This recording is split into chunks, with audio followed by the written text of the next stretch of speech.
చిన్నజీర స్వామి వివాదాస్పద వ్యాఖ్యలు చేస్తూ ఉంటారు. ఇప్పుడు కూడా ఇంకొక వివాదాస్పద వ్యాఖ్యలతో ఆయన కాంట్రవర్సీగా నిలిచారు. ఆది శంకరాచార్యులకు పంచాయతనం తెలియదంటున్నారు చిన్నజీయర్. శంకరాచార్యులు ఎలాంటి మఠాలు ఏర్పాటు చేయలేదంటున్నారు ఆయన. 32 ఏళ్ల వయసులో హిమాలయాలకు వెళ్లి తిరిగొచ్చిన చరిత్ర లేదు అంటున్నారు ఆయన. అలాంటిది ఆయన మఠాన్ని ఏర్పాటు చేయడం ఏంటి అంటూ ప్రశ్నించడం జరుగుతోంది. 13వ శతాబ్దంలో విద్యారణ్యులు పంచాయతనం ఏర్పాటు చేశారంటూ చెప్పుకొచ్చారు ఆయన. దాంతోపాటు శృంగేరి పీఠానికి విద్యారణ్యులు 12వ గురువు అంటూ చెప్పుకొచ్చారు చిన్నజీయర్. 1380 నుంచి 86 వరకు శృంగేరి పీఠాధిపతిగా విద్యారణ్యులు ఉన్నారంటున్నారు. ఈ అంశానికి సంబంధించి మాట్లాడుకున్న క్రమంలో అంటే 1380 నుంచి 1386 ఈ టైం పీరియడ్లో శృంగేరి పీఠాధిపతిగా ఉన్నారు విద్యారణ్యులు. పూరి, ద్వారకా, జ్యోతిర్మఠం, శృంగేరి పీఠాలను ఆది శంకరాచార్యులు ఏర్పాటు చేసినట్లు పురాణాలు చెప్తున్నాయి. ఇది సాక్షాత్ పురాణాలు చెప్తున్నమాట. అయితే చిన్నజీయర్ వ్యాఖ్యలపై భక్తులు మండిపడుతున్నారు. బేషరతుగా చిన్నజీయర్ క్షమాపణ చెప్పాలని డిమాండ్ చేస్తున్నారు. గతంలోనూ పలుసార్లు వివాదాస్పద వ్యాఖ్యలు చేశారు చిన్నజీయర్. సమ్మక్క సారక్కలు బ్రహ్మలోకం నుంచి దిగొచ్చిన దేవతలు కాదు, వనదేవతలు మాత్రమే అంటూ చెప్పుకొచ్చారు ఆయన. శివుడిపై కూడా చిన్నజీయర్ తీవ్ర వ్యాఖ్యలు చేశారు. శివలింగం ఇంట్లో ఉంటే శ్మశానంతో సమానమంటూ సంచలన వ్యాఖ్యలు చేశారు.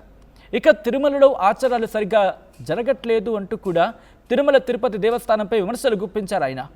అయితే ఇన్ని మాట్లాడే చిన్నజీయర్ శ్రీవారి లడ్డూ వ్యవహారంపై ఎందుకు మాట్లాడటం లేదు, ఎందుకు రియాక్ట్ కావటం లేదు, ఎందుకు నోరు మెదపటం లేదు, ఎందుకు మాట్లాడటం లేదు అనేది ప్రస్తుతం భక్తుల నుంచి వినిపిస్తున్న ప్రశ్న, భక్తుల నుంచి వినిపిస్తున్న మాట.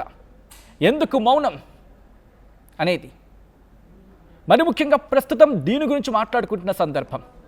ఎందుకంటే మరీ ముఖ్యంగా ఆయన చేసిన వ్యాఖ్యలు ప్రస్తుతం ఎంతటి దుమారాన్ని రేపై చూడొచ్చు.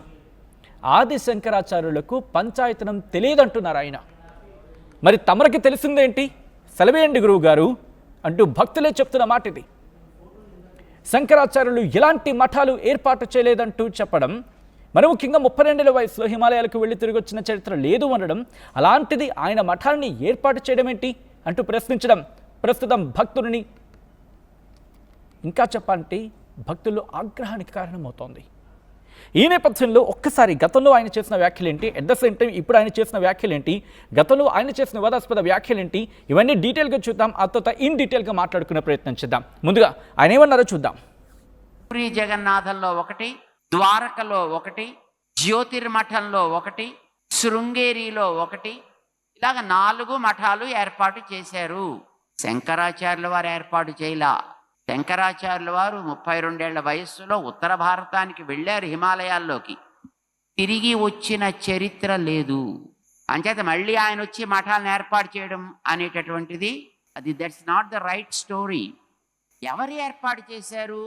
తర్వాత కాలంలో 13వ శతాబ్దంలో మన విజయనగర మహాసామ్రాజ్య సంస్థాపకులైనటువంటి హరిహరరాయలు, బుక్కరాయలకి గైడ్గా ఉండేవారు విద్యారణ్య స్వామి.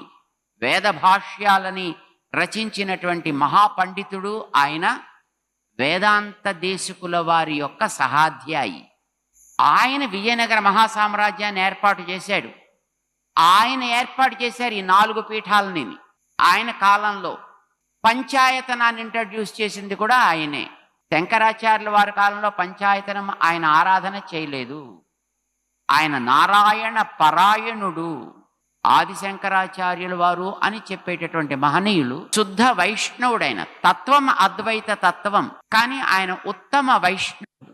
ఆయన రాసినటువంటి వ్యాఖ్యానాలు ఉన్నాయి మనకి భగవద్గీతకి, బ్రహ్మసూత్రాలకి, ఉపనిషత్తులకి.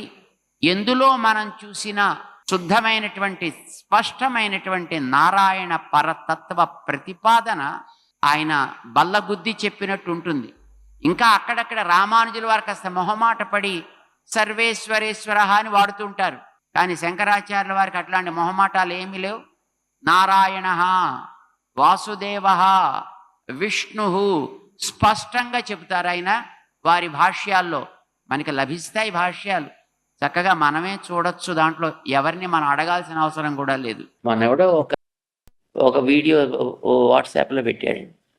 ప్రతి ఇంట్లోనూ కనుక లింగము లేనట్లయితే ఆ ఇల్లు శ్మశానము, ఒరే వెధవా, అది ఉంటే శ్మశానం అవుతుంది రావాడు ఇప్పుడు. కాదు అమ్మక్క ఎవరు? పోనీ అదే దేవతల ఇక్కడ బ్రహ్మలోకంలో దిగి వచ్చిన వాళ్ళ? ఏమిటి చరిత్ర? అదేదో ఒక అడవి దేవత, ఏదో ఒక గ్రామ దేవత. సరే చేసుకొని అక్కడ ఉండేవాళ్ళు, చదువుకున్న వాళ్ళు, పెద్ద పెద్ద వ్యాపారస్తులు, ఆ పేరు బ్యాంకులు పెట్టేశారని తర్వాత ఇప్పుడు that became a business now. Right, అది ప్రస్తుతం చిన్నజీయర్ స్వామి చేసిన వివాదాస్పద వ్యాఖ్యలు, గతంలో ఆయన చేసిన వివాదాస్పద వ్యాఖ్యలు.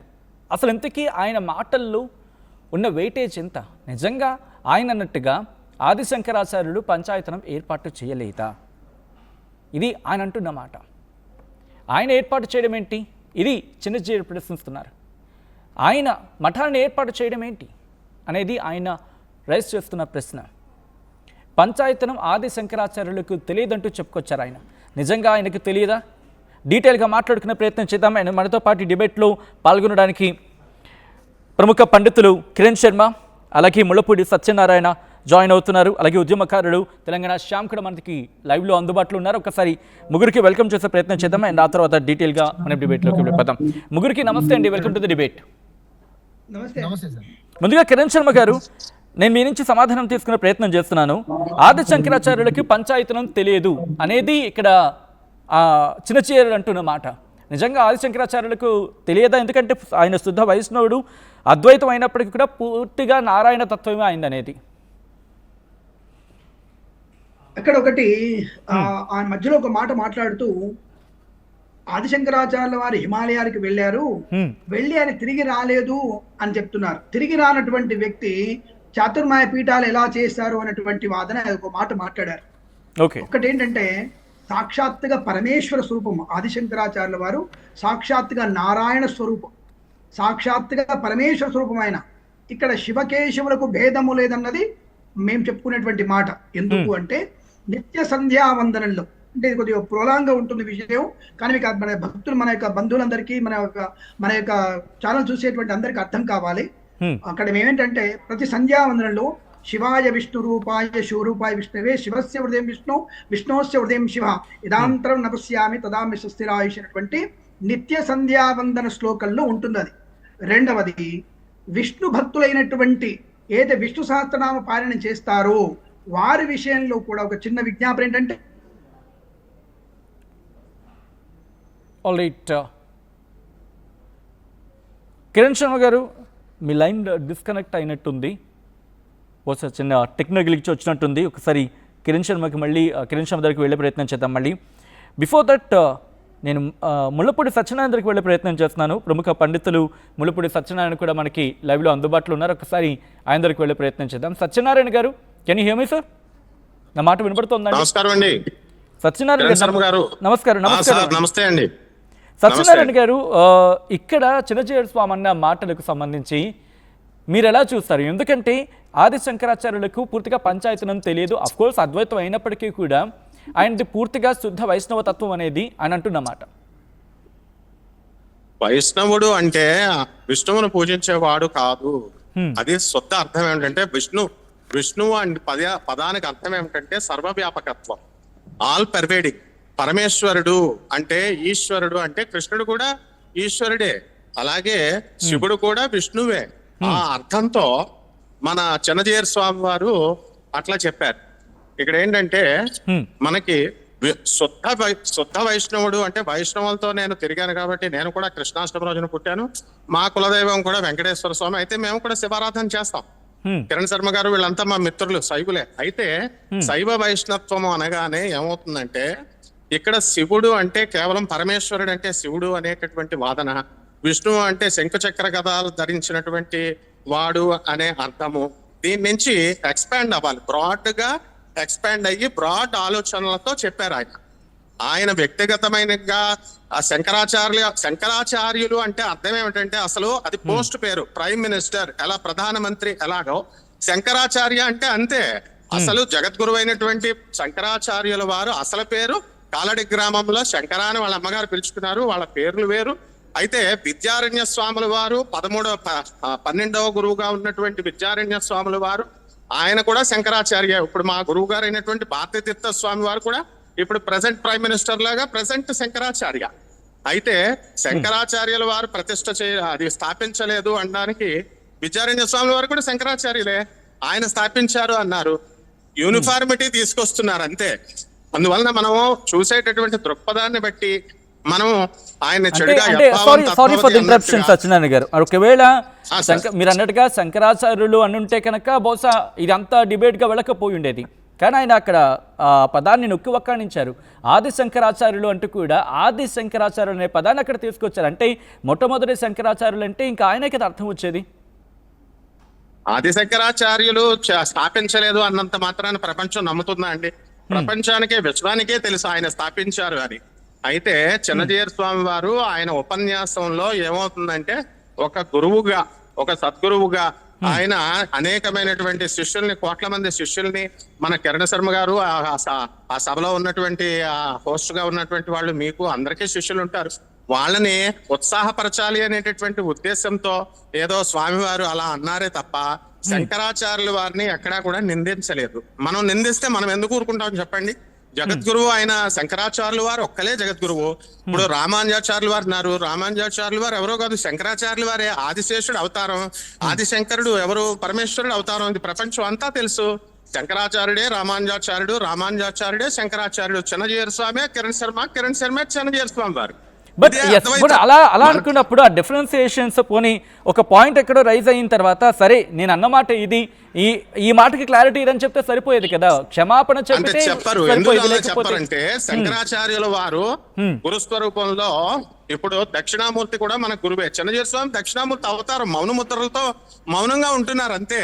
అప్పుడు మన యొక్క సందేహాలన్నీ మౌనముద్రలతో, ఇప్పుడు ఇలాంటి కాంట్రవర్సీస్ వచ్చినప్పుడు గురువులు ఎప్పుడు కూడా హుందాతనాన్ని మెయింటైన్ చేస్తూ వాళ్ళు సైలెంట్ గా ఉంటారు.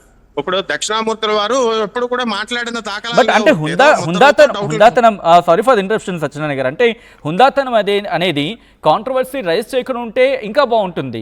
బట్ ఎప్పుడైతే కాంట్రవర్సీ రైజ్ అయిందో హుందాతనంగా దాన్ని యాక్సెప్ట్ చేయడంలో కూడా అది కూడా హుందాతనమే కదా. తప్పుని స్వీకరించడంలో భగవంతుడైనా అదే చెప్పాడు, తప్పుని యాక్సెప్ట్ చేయడంలో తప్పలేదు. అది చెప్తే సరిపోతుంది, క్లారిటీ ఇస్తే బాగుంటుంది కదా. అవునండి, 100%. అయితే శంకరాచార్యుల వారిని ఆయన మనం ఇక్కడ బ్రాడ్ గా మనం ఆలోచించాలి. ఇప్పుడు మనం ఏంటంటే శంకరాచార్యుల వారి శిష్యులము, రామానుజాచార్యుల వారి శిష్యులము, వసుదైక కుటుంబము మనది. శ్రీకృష్ణుడే పరమేశ్వరుడు, పరమేశ్వరుడే శ్రీకృష్ణుడు, శివుడే కృష్ణుడు, కృష్ణుడే శివుడు. ఇదే అద్వైతం. అయితే గ్రౌండ్ స్టేట్ లో ఉన్నటువంటి అద్వైతాన్ని శంకరాచార్యుల వారు ప్రతిపాదిస్తే జగద్గురువులైనటువంటి ఆదిశంకరుల మాటను తప్పు పట్టకుండా విశిష్టాద్వైతాన్ని ఎక్సైటెడ్ స్టేజ్ లో తీసుకొచ్చారు రామానుజాచార్యుల వారు. డివోషన్ వల్ల శంకరాచార్యుల వారు ఏం చెప్పారంటే అహం బ్రహ్మాస్మి, జీవుడు వేరు దేవుడు వేరు కాదు, ఇద్దరు ఒకటే. అందువలన మనము భగవంతుడు అనేటటువంటి భావనతో మనం ఉన్నప్పుడు మనకు మోక్షం వస్తుంది అని అద్వైత సిద్ధాంతం చెబితే, జీవుడు దేవుడు రెండు లేవు, ఒకటే ఉన్నది ఒకటే అని చెప్తే దాన్నే కొంచెం ఎక్సైటెడ్ స్టేట్ లోకి తీసుకెళ్లి డివోషన్ కూడా అవసరము అనేటటువంటి విషయంతో జగద్గురువు అయినటువంటి రామానుజాచార్యుల వారు, ఎవరు జగద్గురువు? అందరూ జగద్గురువులే. ఈ రోజు ఎవరు పెడితే వాళ్ళు జగద్గురువులు, సద్గురువులు, సిద్ధ గురువులు అని పెట్టుకుంటున్నారు. పాపం చిన్నజీయర్ స్వామి వారు అన్ని వేల మంది జనం ఉన్నారు, పాపం ఆయన జగద్గురువు అని ఎప్పుడు కూడా ఆయన చెప్పుకోలే. రామానుజాచార్యుల వారిని జగద్గురువు అన్నారు, తప్పే ఉందండి అందులో? సాక్షాత్ ఆదిశేషుడు ఆయన. పోనీ ఇప్పుడు అది లేదు. ఇప్పుడు ఆ రామానుజాచార్యుల వారు ఏం చేశారంటే డివోషన్ అవసరము, భక్తి అవసరము మనిషికి మోక్షం రావాలంటే. కాబట్టి విశిష్టాద్వైతం ఏం చెప్తుందంటే అల్టిమేట్ సరెండరెన్స్, తర్వాత ఆత్మార్పణ చేసుకోవాలి, డివోషన్ ఉండాలి. ఈ రెండు ఉన్నప్పుడు మోక్షం వస్తుంది అని కంటిన్యూ చేద్దాం. సత్యనారాయణ గారు మీరు అన్నట్టుగా, మీరన్న పాయింట్ అయితే మాత్రం పాయింట్ ఉంది. కిరణ్ శర్మ అన్నట్టుగా శివుడైనా విష్ణువైనా, ఎందుకంటే శివుడి మనసులో ఉండేది విష్ణువే, విష్ణు మనసులో ఉండేది శివుడే. అలా అన్నప్పుడు క్లారిటీ ఉంటే బాగానే ఉంటుంది. ఆ క్లారిటీ ఇచ్చేస్తే కనుక కాంట్రవర్సీకి వెళ్ళదు. బట్ ఎక్కడో ఒక పాయింట్ రైజ్ చేసి వదిలేస్తే కనుక అది కాంట్రవర్సీకి వెళ్ళిపోతుంది. అలా బ్యాక్ టు బ్యాక్ కాంట్రవర్సీస్ వస్తున్నాయి. ఒకసారి నేను తెలంగాణ శ్యామ్ దగ్గరికి వెళ్ళే ప్రయత్నం చేస్తాను. శ్యామ్, గతంలో కూడా అఫ్ కోర్స్ మీరు మాట్లాడే ప్రయత్నం చేశారు. సమ్మక్క సారక్క విషయంలో కూడా ఆయన కాంట్రవర్షియల్ గా మాట్లాడారు. సత్యనారాయణ గారు ఒకసారి శ్యామ్ దగ్గరికి వెళ్తున్నాను. సత్యనారాయణ గారు ఒకసారి శ్యామ్ దగ్గరికి వెళ్తాను, తర్వాత మళ్ళీ దగ్గరికి వస్తాను. అడవిలో పుట్టినటువంటి దేవతలు వాళ్ళు బిజినెస్ చేస్తున్నారు అన్నారు తప్ప సమ్మక్క దేవతల్ని దేవతలు కాదు అని ఆయన అనలా. వాళ్ళు ప్రతి దేవాలయంలో కూడా బిజినెస్ చేస్తున్నారు. సత్యనారాయణ గారు ఒక్కసారి తెలంగాణ శ్యామ్ రియాక్షన్ తీసుకుందాం, ఆ తర్వాత మీ దగ్గరకు వస్తాను. శ్యామ్. అలాగే సార్, అలాగే సార్. ప్యానెల్లో ఉన్నటువంటి పెద్దవాళ్ళందరికీ పేరు పేరున నమస్కారం. ఆర్టీవీ ప్రేక్షకులందరికీ కూడా సామాజిక ఉద్యమాభివందనాలు సార్. సార్, మీరు స్టార్టింగ్ లోనే కొన్ని బైట్స్ ప్లే చేశారండి. ఇది చిన్నజీఆర్ గారు మాట్లాడినటువంటి బైట్స్ లలో చాలా బైట్స్ మిస్ అయ్యాయి సార్. అంటే మీ దగ్గర మీ దృష్టిలో ఉండవచ్చో లేదో నాకైతే తెలియదు, కానీ నేను పంపిస్తాను. ఆయన ఇటువంటి కాంట్రవర్సీలకు కేర్ ఆఫ్ అడ్రస్ అని మీరు చెప్పుకుంటూ కేవలం 1-2 మాత్రమే వేశారు సార్. ఎందుకు? గతంలో ఈయన ఏమన్నాడనంటే, వినాయకుడు తనని తానే కాక్రోజ్ నుంచి తనని తానే రక్షించుకోలేనటువంటి వినాయకుడు మననేం కాపాడతానని అన్నాడు. మీకు ఐడియా ఉంటుంది, నా దగ్గర ఉంది, వీడియో పంపిస్తా. నెంబర్ 2, కులాలు పోకూడదండి, ఉండాలండి, ఏ కులం వారు ఆ పని చేసుకోవాలండి అని అన్నాడు. నెంబర్ 3, కోడిగుడ్డు మీద ఈకలు పీకే ప్రయత్నం చేయొద్దని జర్నలిస్టు వ్యవస్థను మొత్తం అవమానించాడు. నెంబర్ 3, ఇలా చెప్పుకుంటూ పోతే చాలా ఉన్నాయి సార్. కాబట్టి మేము ఎందుకు మీ దృష్టికి తీసుకొస్తున్నాం అంటే, చిన్నజీఆర్ స్వామి కేవలం వైష్ణవ అంటే శివుడికి లేకపోతే శ్రీ వైష్ణవులకి పంచాయతీ పెట్టేటువంటి వ్యక్తిగా నేను చూడట్లేదు. అన్ని వర్గాలకు పంచాయతీ పెడతాడు, అందరినీ అవమానిస్తాడు, చర్చ మొత్తం తన చుట్టూ చెప్పుకుంటాడు. ఆయన ఒక వ్యాపార సంస్థను పెట్టుకొని నడుపుకుంటా ఉన్నాడు. భక్తి పేరుతోని కోట్ల రూపాయలు కూడగట్టుకొని మాలాంటి వాళ్ళ మనోభావాలను దెబ్బతీస్తా ఉన్నాడు. ఎందుకు ఈ మాట నేను అంటున్నానంటే, ఎంత క్షేమానండి, ఈరోజు 3 కోట్ల మంది సుమారు తెలంగాణ, ఆంధ్రప్రదేశ్, మహారాష్ట్ర, ఛత్తీస్గఢ్, కర్ణాటక, తమిళనాడు, ఈ సౌత్ ఇండియాలో ఉన్నటువంటి ప్రజలు మొత్తం దర్శించుకున్నారండి. ఆదివాసులు, వనదేవతలు, సమ్మక్క సారక్కల్ని, ఆ దేవతలను పట్టుకొని అవమానించాడండి. అవమానించి ప్రెస్ మీట్ పెట్టి క్షమాపణ చెప్పమంటే, కోడిగుడ్డు మీద ఈకలు పీకమంటే నేను పీకను అని చెప్పేసి మాట్లాడాడండి ఆయన. మేమేమంటున్నాం అంటే, శైవమైనా శ్రీ వైష్ణవమైనా ఏదైనా సరే మీరు చెప్పాలంటే చెప్పుకోండి. అంతేగాని ఇక్కడ శివుడిని అంటే శైవాన్ని అణిచివేయడం కోసం శ్రీ వైష్ణవే గొప్పది, లేకపోతే ఆది శంకరాచార్యుల్ని అణిచివేయడం కోసం ఏమంటారు శంకరాచార్య ఈయన పెట్టుకున్నాడు కదా, ఏం పేరు ఈయన పెట్టుకున్నాడు కదండి, ఇప్పుడు పెట్టుకున్నాడు కదా మఠం, ఆయన పెట్టుకున్నాడు కదా సార్, ఆది శంకర ఆయన ఏం సార్ ఆయన పేరు గుర్తురాట్లేదు నాకు. ఇక్కడ బయటకు వెళ్ళాడు ఆయన గొప్పదని చెప్పుకోవడం కోసం చిన్నజీఆర్ స్వామి ఈ రోజు వేరే భక్తుల మనోభావాలతోని ఆటలాడుతా ఉన్నాడు. కాబట్టి మేము ఏం చెప్తున్నామంటే, చిన్నజీఆర్ ని ఈ రాష్ట్రం నుంచి బహిష్కరించాలి. తెలంగాణలో బతకడానికి చిన్నజీఆర్ కు హక్కు లేదు. ఎందుకంటే తమిళనాడులో ఇటువంటి వ్యాఖ్యలు చేస్తేనే పంపించారండి చిన్నజీఆర్ ని. ఈయనతో చదువుకున్నటువంటి వ్యక్తి, ఈయన ఊరైనా చెప్పాడు స్పష్టంగా లైవ్ లో టీవీ డిబేట్ లో, బ్లాక్ టికెట్లు అమ్మేవాడు గుంటూరులో అని చెప్పాడండి.